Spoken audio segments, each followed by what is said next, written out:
Matsuyama to Soto. Teardrop. What a finish by Kaiju! But the stats don't lie about Kai Soto, that's for sure. Ka-Express, si Kai Soto, ang pangunahing gilas anchor, ay nagpakita ng pinakamalakas na performance mula nang bumalik siya sa aksyon matapos ang kanyang injury. Nagpakita ng 20 points, 14 rebounds, 2 assists, 2 blocks, at ang game-winning shot sa 81-80. Panalo ang Koshigaya Alphas laban sa Livanga Hokkaido sa Japan B-League. Ito ang unang panalo ng Alphas sa full return ni Kai at agad na nagsilbing malinaw na indikasyon na wala na bakas ng injury limitations ang kanyang laro. At sa mismong laban na ginanap sa Hokkaido, kontrolado ni Kai ang loob ng court sa magkabilang dulo. Maaga pa lamang, ramdam na ang kanyang presensya sa rebounding at rim protection habang epektibo rin ginagamit ang kanyang 7-3 frame sa half-court sets. Sa huling minuto ng laro, tabla ang laban at dito pumasok ang pinakamahalagang eksena, isang clutch jumper mula kay Kai ang nagbigay ng lamang sa Koshigaya, sapat para masil ang panalo kontra sa isa sa mga consistent contenders sa East. Ang performance na ito ay malaking hakbang kung ikukumpara sa kanyang unang mga laro post-rehab, kung saan limitado pa ang minutes at production. Ngayon, malinaw ang progression, mas mabilis ang galaw, mas assertive sa opensa, at mas natural ang decision-making.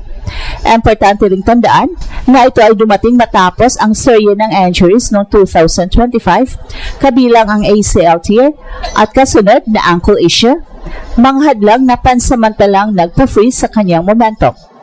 At sa mas malaking larawan, ang larong ito ay may direktang implikasyon sa Gilas Pilipinas bilang pangunahing interior presence ng ating national team. Ang pagbabalik ni Kai sa ganitong antas ay critical habang papalapit ang FIBA World Cup 2027 Asian Qualifiers.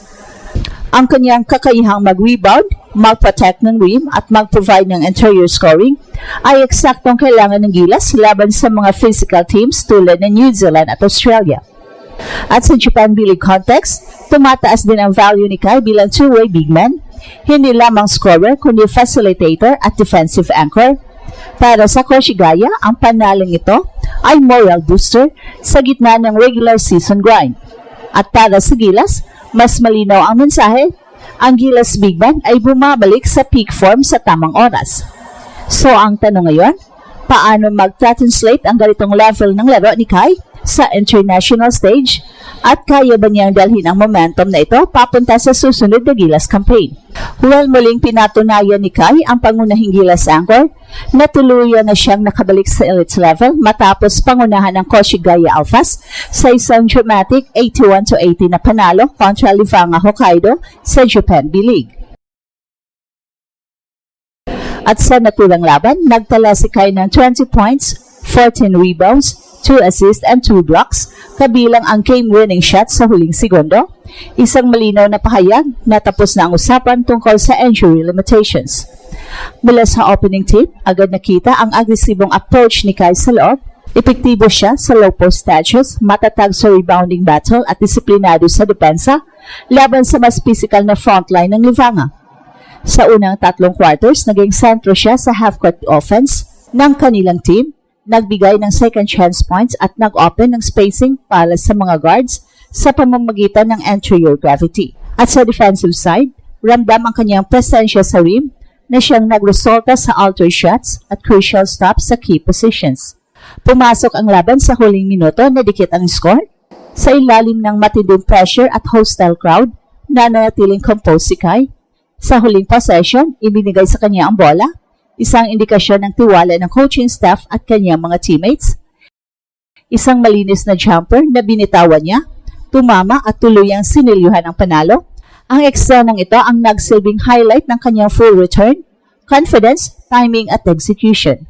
Well, kung ihahambing ang kanyang unang mga laro matapos bumalik mula sa injury, malinaw ang progression mula sa maingat na minutes management at limited touches. Ngayon ay full engagement na ang ipinapakita. Mas mabilis ang footwork, mas assertive ang decision-making, at mas consistent ang energy sa magkabilang dulo.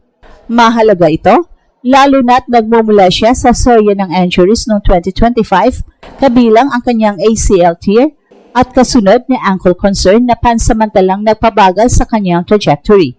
Sa konteksto ng season, ang panalong ito ay critical para sa Koshigaya Alphas habang hinahabol ang mas maayos na pwesto sa standings.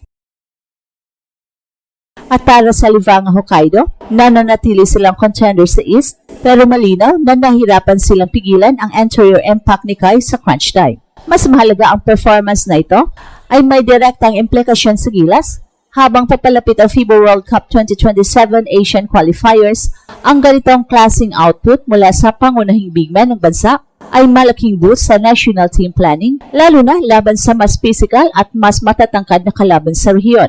Bukod sa raw numbers, ang mas mahalagang takeaway sa performance ni Kai ay ang kalidad ng galaw at tibay ng katawan, dalawang bagay na mahigpit na minomonitor matapos ang serye ng injuries noong 2025. Sa laban kontra Livanga Hokkaido, walang bakas ng pag-aalinlangan sa kanyang kilos, maayos ang lateral movement sa pick and roll defense, kontrolado ang landings pagkatapos ng rebounds, at tuloy-tuloy ang intensity kahit sa fourth quarter. Para sa mga analyst, ito ang pinakamalinaw na indikasyon ng functional recovery na ang kanyang naabot, hindi lang simpleng nakakalaro. Sa loob ng sistema ng Koshigaya Alphas, lalong naging mahalaga ang role ni Kai bilang two-way anchor.